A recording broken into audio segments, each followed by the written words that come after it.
I'm Maggie. Welcome to Maggieville, USA. This is season 2, episode 3, and I am going to show you how I make my homemade bacon bits. I don't like to buy store-bought bacon bits because they're typically hard, and I'm not real good at frying up bacon and crumbling it. That's just not in my forte. So I came up with this idea that I'm just going to cut up bacon in small pieces and I'm going to fry them. I'm going to cook them. So I'm going to show you how to do that today. So I don't use any particular bacon. Today I just happen to have Kroger brand because it was on sale. I buy what's on sale. Couple of tips. Obviously, look at the little windows. We want to try and make sure to get the bacon with as much showing meat as possible. Want that meat not all fat. So look at the back of your pack. Also, they've started packaging bacon in 12-ounce packages. Be careful because it looks like a great deal and then you look at the package, it's not 16 ounces, it's not a pound, it's 12 ounces. I found that out the hard way. Now, I normally, if I'm going to do this, I make it worth my while. So I usually do 3 to 5 pounds at a time. The secret to my bacon bits, not making a mess on my stovetop, is to use a pan that's high-sided. A big pan with a lot of surface on the bottom. You can see I already started. So that the high sides prevent the splatters from messing up your stovetop. Learn that the hard way as well. All my life, I've been frying bacon on the stovetop and making a mess, splatters all over the place, yuck. My husband actually is the one who suggested one day, why don't you try doing it in one of your pans that have high sides? So I did, and I have been ever since. So, like I said, I got started, so I'm not spending a lot of time cutting up all this bacon. I'm using 3 pounds today. I saved the last few slices to show you how I slice it up. I do 3 to 4 slices at a time, and I usually put my bacon in the freezer for, I don't know, about 5 to 10 minutes at most before I start cutting it up. The firmer the bacon, the easier it is to cut up. When it warms up, it moves all over the place. It's really hard to cut small slivers. And I cut no more than 1/4 inch thick. So I lay my bacon out. There's 4 slices here. It's the last 4 slices of my 3rd pound. And I just slice away. You want to make sure you have a really sharp knife. And of course, be careful you don't cut into your fingers. Watching that I get no more than 1/4 inch, because keep in mind, I want these to be bacon bits, not bacon chunks. But if you want bacon chunks, cut them bigger. A tip on keeping your knife sharp through the years, I have seen many tips, and they say don't scrape your food off your cutting board with the sharp side of your knife. Dulls your knife. So use the back side. But I actually have a nice little scraping tool to scoop up my stuff. Also, don't put your sharp knives in the dishwasher if you want them to remain sharp. And then it's always nice and handy to have a husband around, a significant other, who will sharpen your knives for you. And my husband has learned through the years that when he sharpens knives, he lets me know. Just say, now be careful, I just sharpened all the knives. Okay.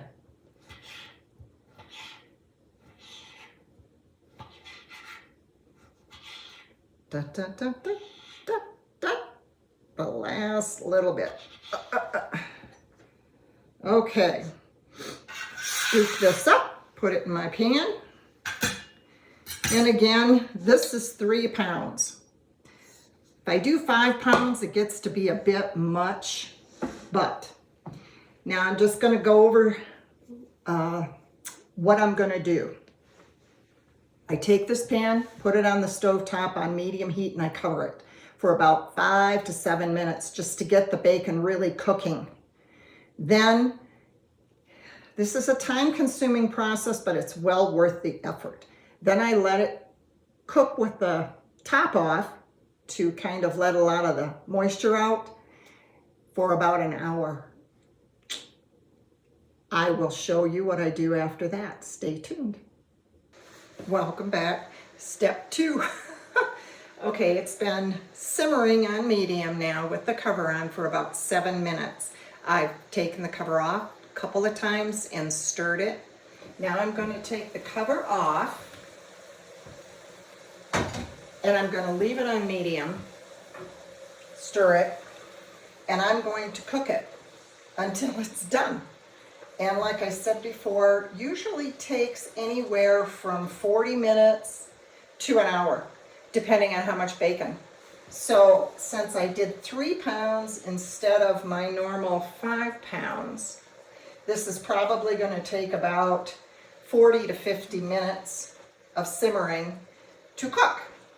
So while this is cooking, again, you want to tend it, you want to keep stirring it periodically. Okay, we are back. And my bacon has been cooking now for 35 minutes. So it didn't take as long as I thought it would this time. And you can see how it foamed up. It always foams up some, but boy, I'll tell you what, there's something about this batch of bacon. It really foamed up. Now you're going to learn this from experience, but I can tell by looking at my bacon that this is done for us. It's not going to be hard, it's going to be a little crispy and mostly chewy, and that's the way we like it. So now I am going to take it over and start the draining process. I will admit that, the last 10 minutes, I turned it down to almost low. It was really boiling hard. There's going to be a lot of good bacon grease out of this batch. And I do save my bacon grease.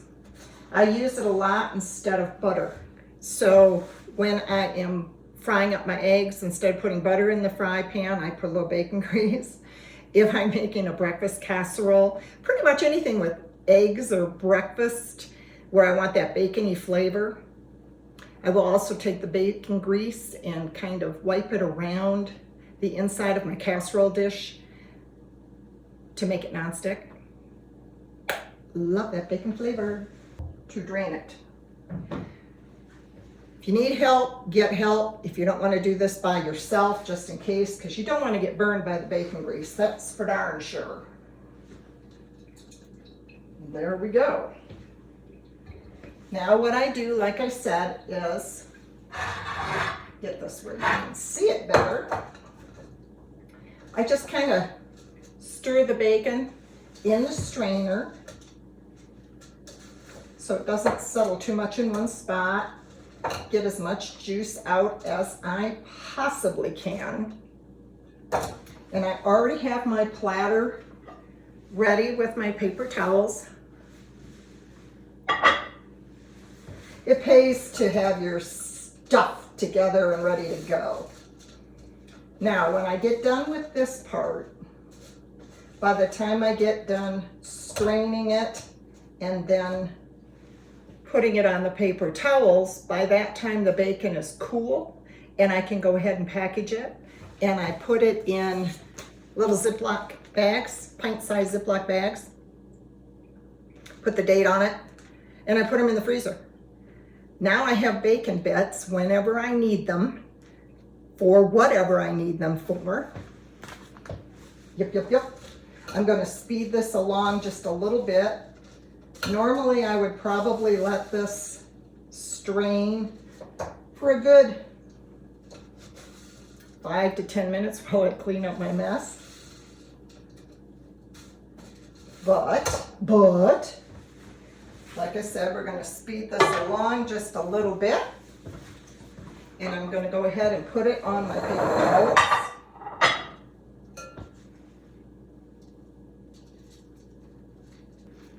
Look at that. Oh.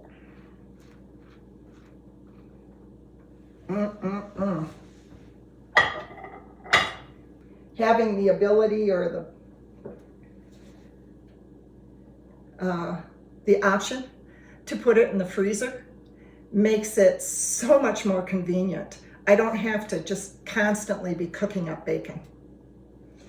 So there you go. I hope that you try this at home for yourself, for your family, and that it works out just as convenient for you. Until next time, this is Maggie at Maggieville, USA. Enjoy your bacon. See you next time.